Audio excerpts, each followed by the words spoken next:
Ma mère était vigneronne. Mon père était vigneron. Et j'ai toujours entendu « tu finiras dans la vigne ». Et j'ai toujours répondu « un pied dans la vigne, moi, jamais ». Pourtant, j'y suis et j'y suis bien planté.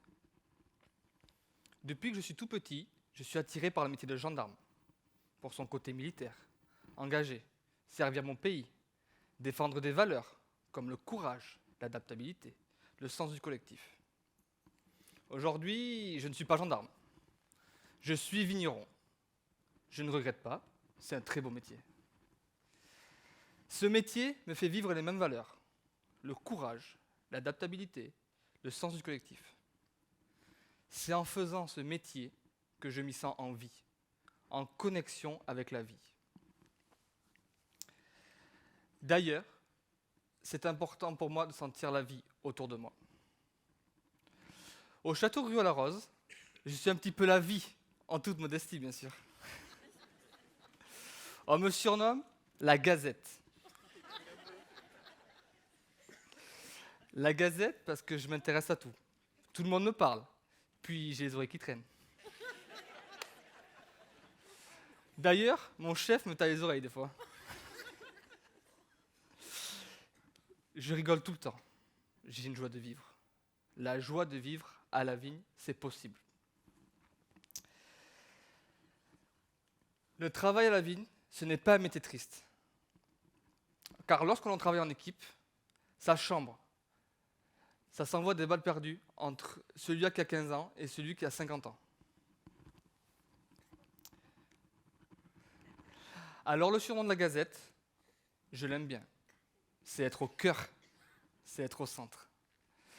Le pire pour moi, ce serait de me sentir seul, abandonné, sans famille. Alors quand Virginie m'a sélectionné pour représenter le château Gruaud-Larose, là, devant vous, au milieu de cette scène, j'ai dit oui, sans hésitation. Là, je me sens vraiment bien entouré et en vie. L'appel de la vigne, pour moi, ça a été une nécessité. J'avais pas le choix. J'avais 19 ans, je suis rentré en tant que saisonnier. J'avais besoin de manger et de payer mes factures. J'ai été responsable à 16 ans. J'ai joué le rôle de parent pour mes parents. Mon père est décédé en 2020.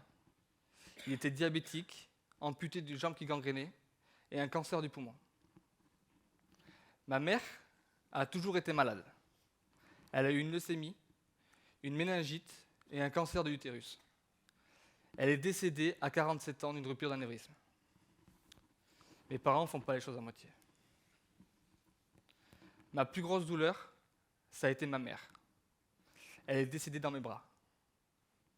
Elle m'a donné la vie, et moi, je l'ai accompagnée seule vers son grand départ.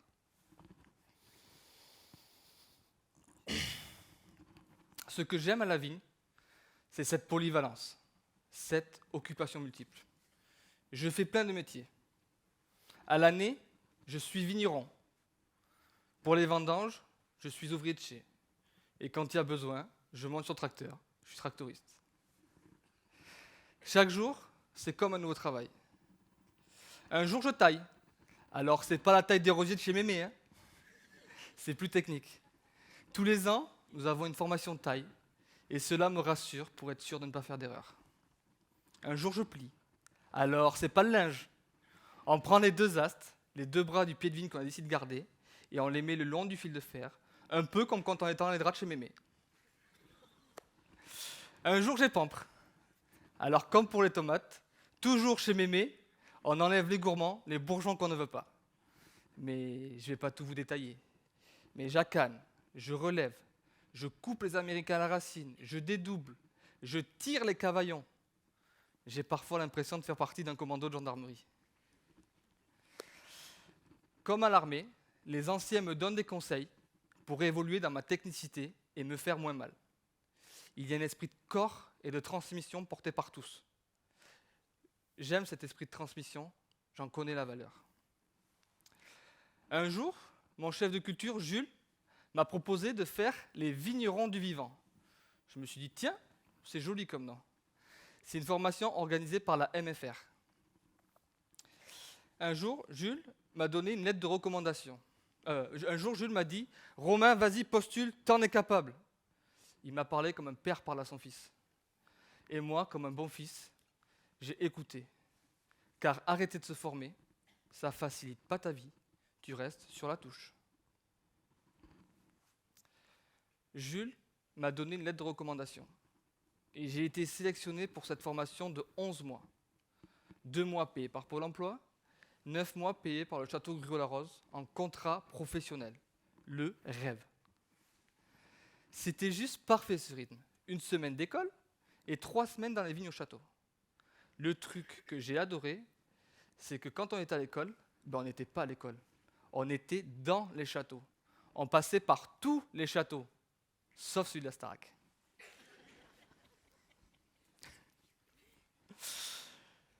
Ce que j'ai adoré, c'est qu'on ne faisait pas que nous montrer les gestes.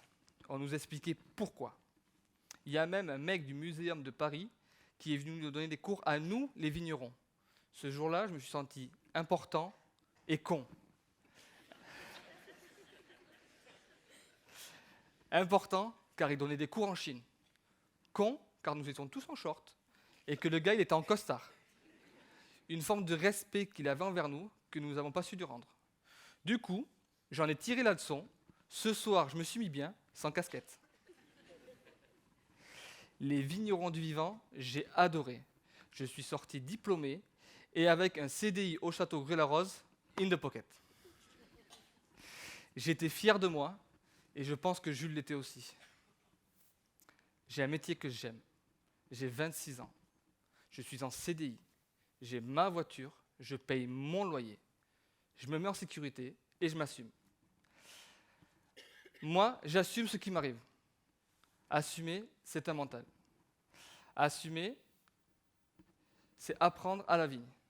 À la vigne, contre le climat, c'est comme contre le destin. On n'y peut rien.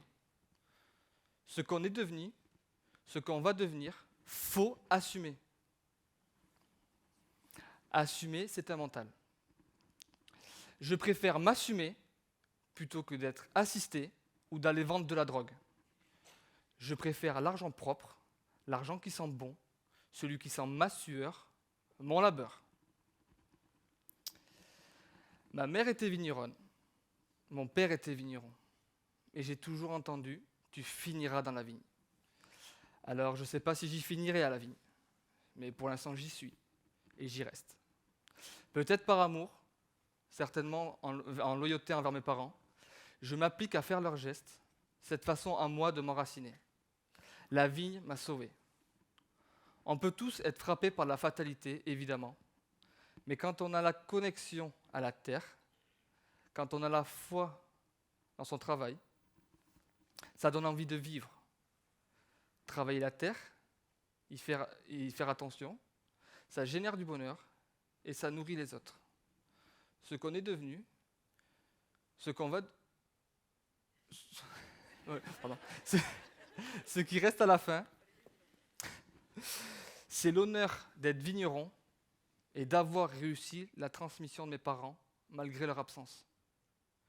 Et ce qui reste à la toute fin, c'est un profond sentiment d'exister. Merci.